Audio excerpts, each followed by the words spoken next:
And the IFTA goes to Foxes.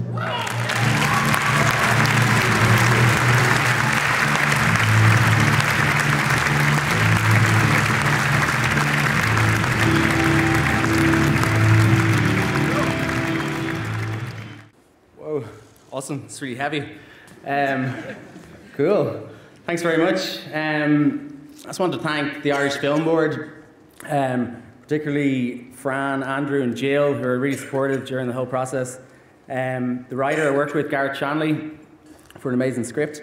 Miguel Dialasso, my DP. Frank Reed, the editor. Ferdy Murphy, my production designer. Graham Newcomb, the sound recordist. Liz Byrne, makeup. Esol Sheehy, who was costume designer. Neil O'Connor and Gavin O'Brien, who did the sound design. You heard a bit of the madness there. John O'Connell, the VFX supervisor, and Maureen Hughes for casting, and the cast, who were Marie Rowan, Tom Vaughan Lawler, and Karen Griffin.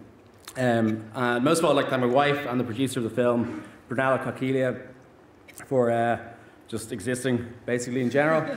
And yeah, thanks very much. Our next project's the feature, so it's going to be even better. Thank you.